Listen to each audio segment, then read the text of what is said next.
Hey everyone, welcome to my Aloy review and build guide. This video is going to be just a little bit different from my normal guide videos. It's because I decided to mash up a review into this video because I think it's really important for you guys to know what you're getting yourselves into when you build certain characters, and though a lot of people aren't going to want to hear the cold hard truth about certain characters, it's something that I want to make sure that I include on the channel. I could not make this guide without giving a review of the character first, so with that being said, here are my thoughts on Aloy. Again, total transparency, she is rough. But let me explain. She's a unique character for sure. She has the ability to activate an elemental burst at nearly no cost with only a 12-second cooldown, and she has a cryo infusion on her auto attacks when she's played right, but her scalings are just really hurtful to her. For example, Yoimiya is considered to be a weaker character due to her lack of area of effect with autos, and Aloy's auto attacks have the same issue, but extremely low damage by comparison to Yoimiya, which is mostly just due to her base attack and talent scaling. Her elemental skill has low scalings as well, though it does provide good battery. Her elemental burst scaling is decent, but it was really put into perspective for me when I was only able to hit roughly 150k on floor 7 at talent level 6. Now, of course, that number will be different for everyone depending on your artifacts and units. Like, obviously, whale players are going to be able to hit much higher with R5 weapons and perfectly farmed artifacts, constellations on their supports, whatever it may be. But the main point that I'm trying to make is that in practicality, without floor 7 and insane buffs, the damage just isn't going to be that great, especially when you compare it to Ganyu's charged attack, which has 0 cooldown or energy cost. If you think that's a bad comparison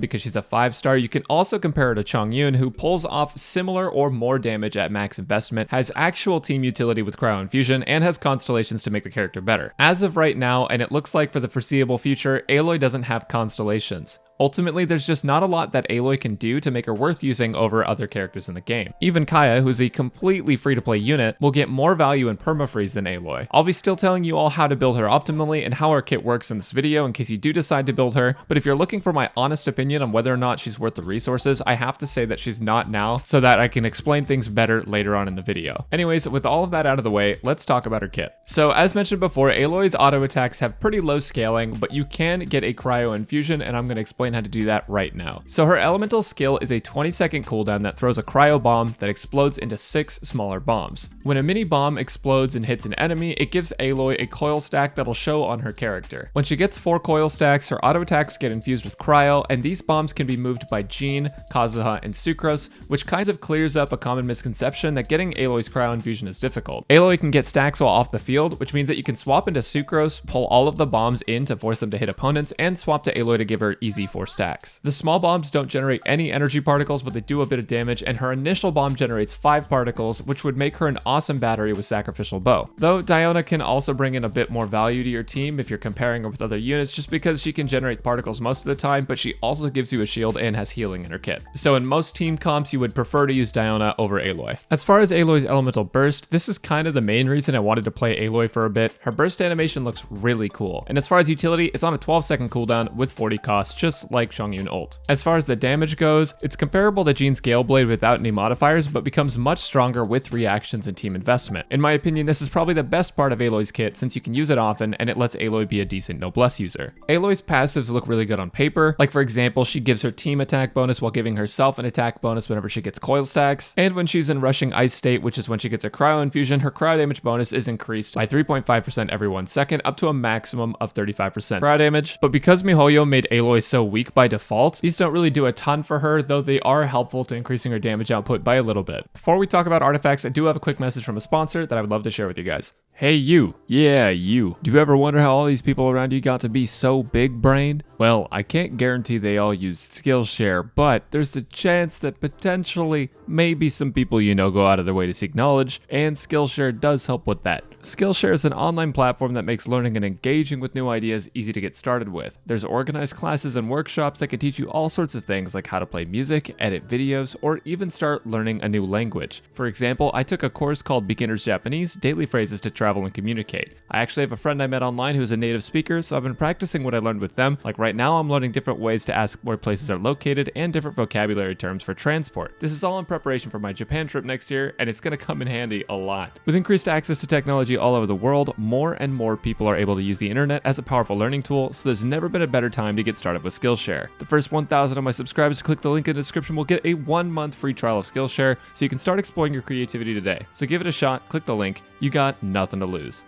And now, back to the video.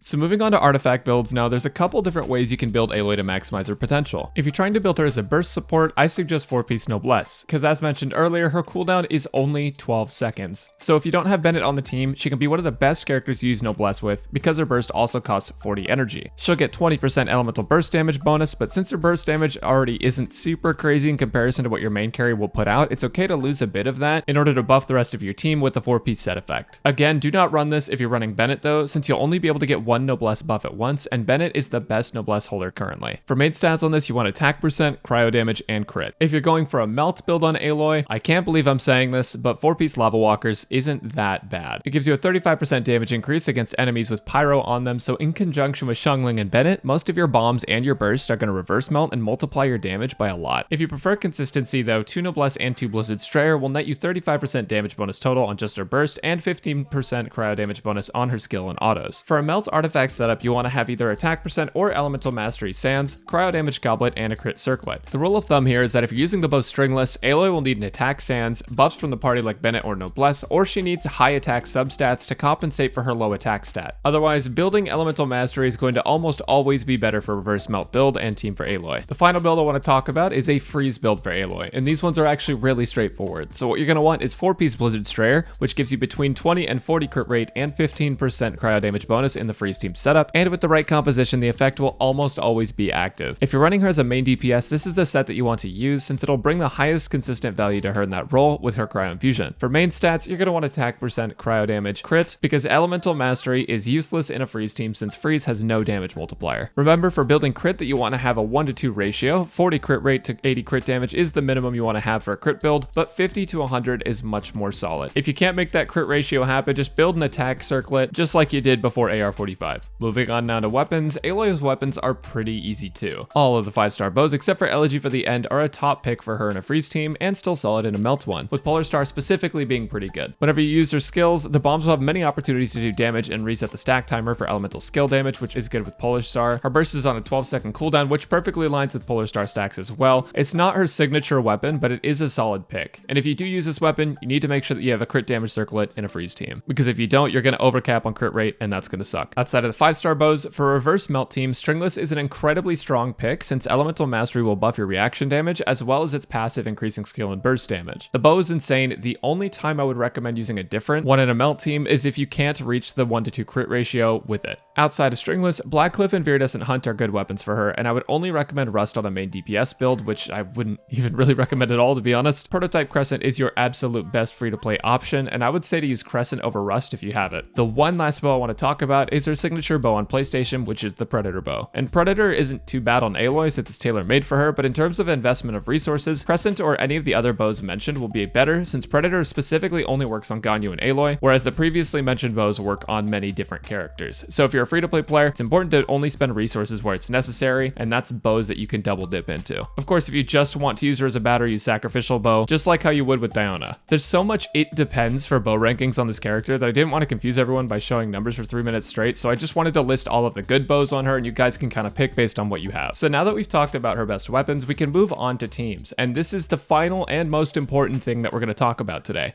Because of Aloy's lower scalings mentioned earlier in the video, it can be hard to justify using her in many teams. In fact, the main reason I took so long to come out with this video is because I was just trying her out with different teams, and she doesn't really fit into any teams as a best-in-slot character. You can make her work as a replacement in some teams though. For example, you can make a scuffed national team using Bennett, Xiangling, Xingqiu, and Aloy, where Aloy would fill Xiangyun's burst window in this team with a reverse melted burst. Aloy's burst timing will actually be perfectly aligned with where Xiangyun's would be. Alternatively, you can use her in a freeze comp with an off-field hydro character like Xingqiu or Kokomi. Xingqiu is in a popular demand, so it's really hard to justify using him with Aloy over a pyro carry, but together they can be decent at stopping enemies from dashing all over the field, which is really annoying in Inazuma. And a freeze team also lets you use Sucrose or Kazuha, who can help you debuff enemy cryo resistance and force activate Aloy's cryo infusion as well, so this is one of her more consistent teams. Aloy can actually be pretty okay with Eula as well because her battery is really good. Diona will fill that position better because of her shields and heals, however if you don't have Diona, Aloy can do the position portion of battery, well enough to give Eula lots of burst uptime. The final talking point that I had is why not Morgana? Because oh my god, there are way too many people confused about this. Like, I've seen a couple content creators talk about using Aloy and Morgana, which is a team that has Ganyu or Ayaka, Mona, Venti, and Diona. And while she could replace Diona for battery and cryo resonance, the main issue is that Aloy serves really no other purpose. Diona in that composition heals and shields as well, and if you replaced Ganyu or Ayaka with Aloy, you would be throwing away all of your damage. Quite literally, my Ganyu's charged attacks do as much as Aloy's elemental burst. There's really not a point of gimping your teams like that, and that's kind of the main issue I have with Aloy. That in order for her to be strong, your teams or characters have to be weak, which,